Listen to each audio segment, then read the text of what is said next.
Estamos de volta com o programa Contraplano, hoje falando um pouco sobre literatura. Estamos recebendo aqui a Sandra Hasman, autora do livro Carina e alguns outros mais. É isso mesmo, né, Sandra?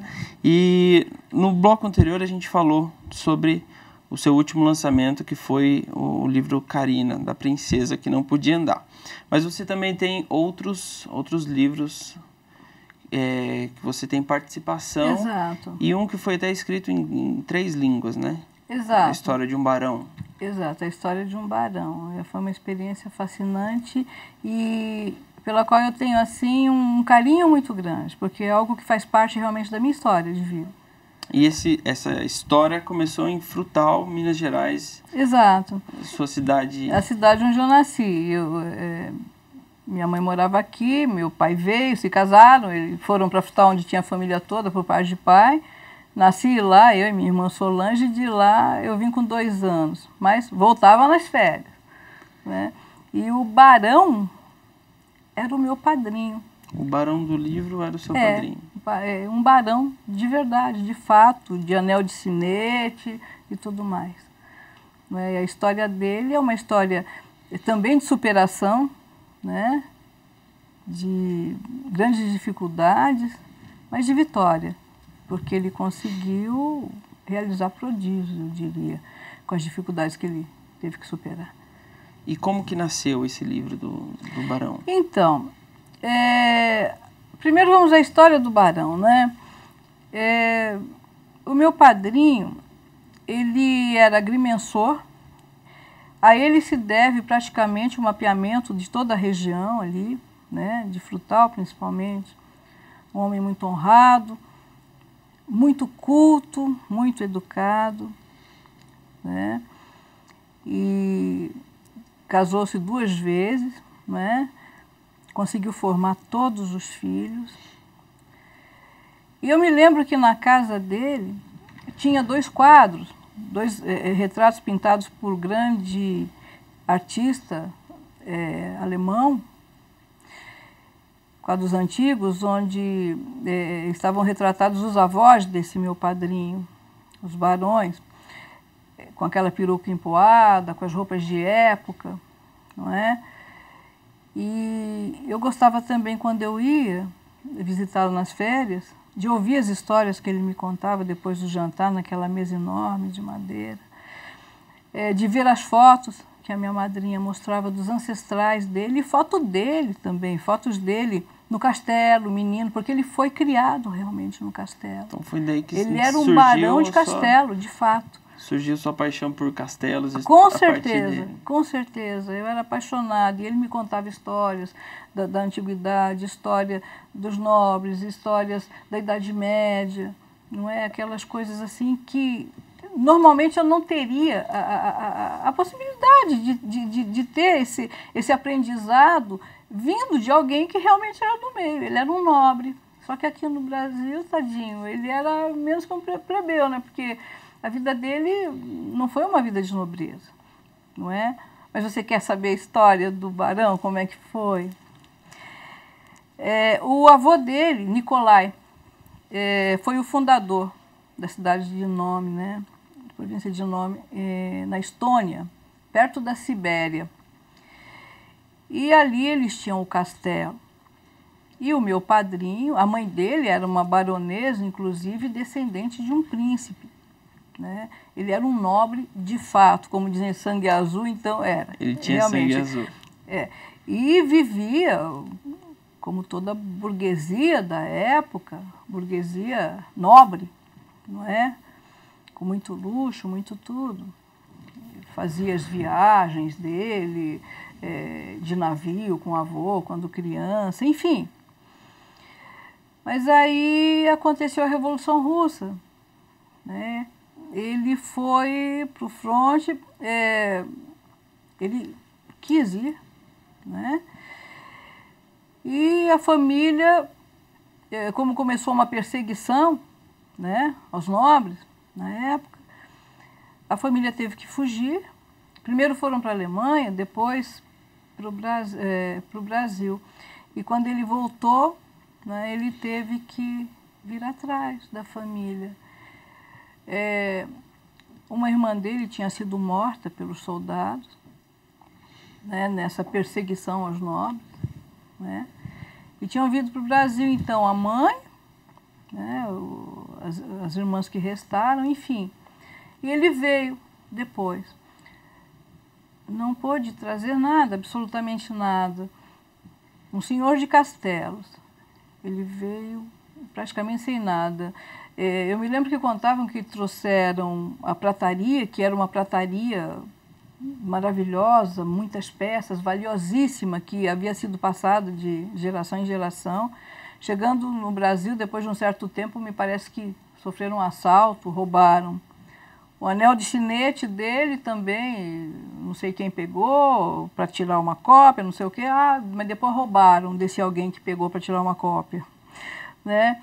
Os quadros dele, alguém também pegou para, não sei se foi para fazer uma restauração e coisa e tal. Quer dizer, tem toda uma história em cima disso, não devolveram para ele.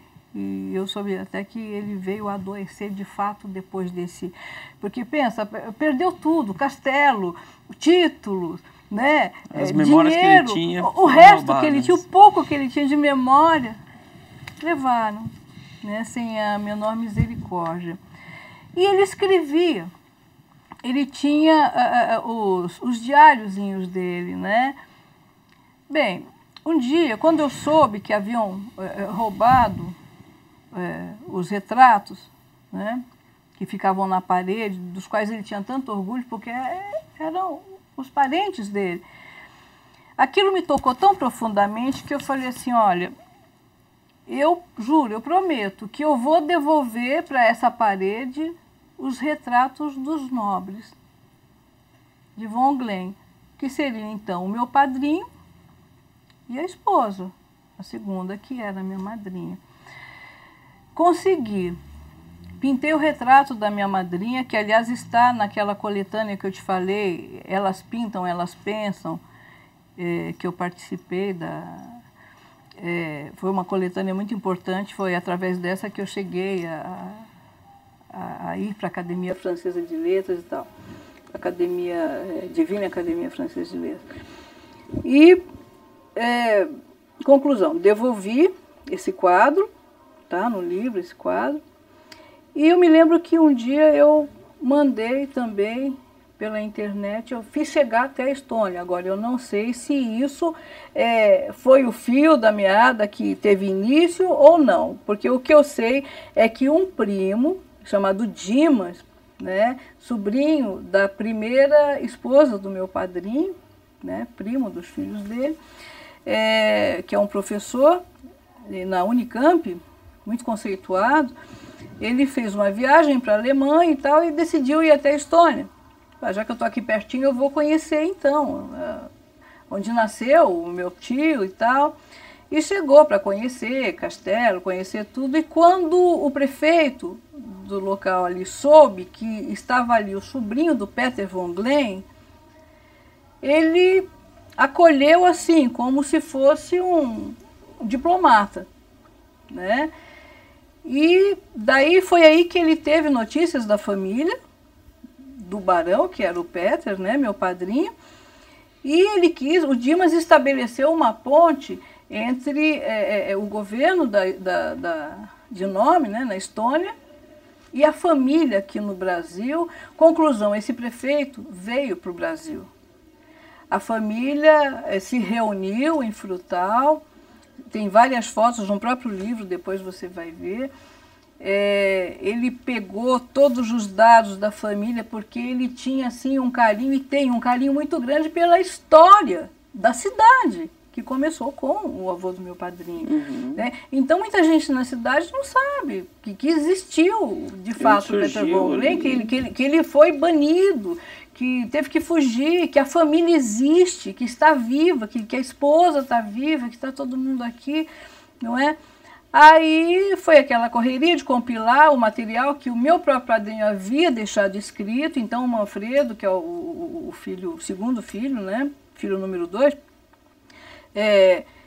que tinha assim a maior parte dessas coisas, juntou tudo, pediu minha ajuda no que foi possível, a gente começou a unir tudo aquilo e no fim das contas me pediram, porque eu já estava para começar a escrever um romance com esse título.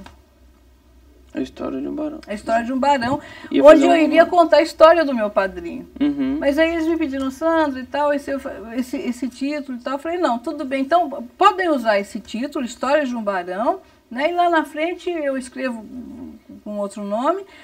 E me pediram para fazer o pós-fácil do livro, que é o que conclui o livro. É onde, então, um texto grande que eu coloquei. Esse livro foi, então, editado pelo governo, né?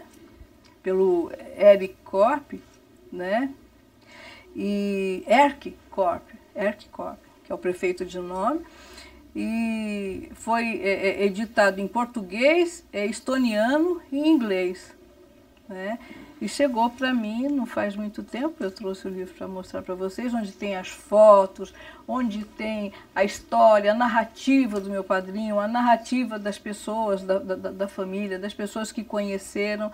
Uma história muito, muito linda que me deixou muito honrada ser parte disso tudo. Deve ser um orgulho tremendo, muito né? grande. E o gostoso disso tudo é que também foi mencionado no livro a nossa Academia Jacariense de Letras, porque onde vai falar, a Sandra Hasman faz parte, é membro da Academia Jacariense de Letras, então o nome da nossa Academia Jacariense de Letras está lá, perto da Sibéria já, gente. Bacana, olha, né? Que legal, levando a nossa cidade para tudo quanto é lugar. Exatamente. Por falar em para tudo quanto é lugar, você é membro lá da Academia de Paris também. Isso, a Divina Academia Francesa de Artes, Letras e Cultura de Paris. E como que surgiu Paris assim? Também por indicação e foi através dessa participação nesse trabalho, né? Elas pintam, elas pensam. Aliás, muita coisa veio a partir disso, né? E muitos prêmios, enfim. E o que é esse Elas Pintam, Elas Pensam? Elas pintam, elas pensam, foi uma coletânea, né, idealizada pela Literarte, editora Literarte, e pela de Andréa Portugal, que é a criadora, né, do Jornal Sem Fronteiras. E me convidaram, né? Convidaram várias mulheres de expressão e eu, na verdade, eu não sei, porque a gente vai ganhando alguns prêmios, a gente pensa que as pessoas não estão observando, que não tem ninguém prestando atenção. E tem, né? Porque a sociedade está ali de olho. Por isso que eu falo, a gente tem que fazer sempre tudo muito direitinho. Sempre tem alguém de olho. Porque sempre tem alguém de olho, tanto nas suas virtudes quanto nas suas falhas. Então, da mesma forma que foi o prêmio da ONU, foi com essa coletânea. Me fizeram um convite, eu aceitei, fiquei muito feliz de participar.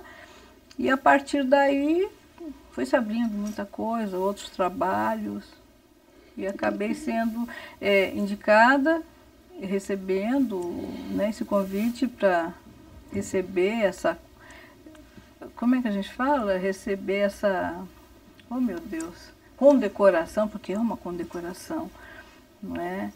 Com certeza. E ela é dada pela titular dessa academia, que é a Diva Pavese, e a Diva, ela é uma diplomata da melhor qualidade, um ser humano assim de primeira grandeza, porque ela leva o trabalho, ela tem focado muito o trabalho dos brasileiros, ela tem levado muita gente do Brasil, inclusive para o Louvre. Olha que legal. É uma coisa impressionante. Bacana, interessante a gente saber que estamos ganhando novos ares aí, né? Com certeza. Bacana. Sandra, a gente vai para mais um breve intervalo. Tá ok.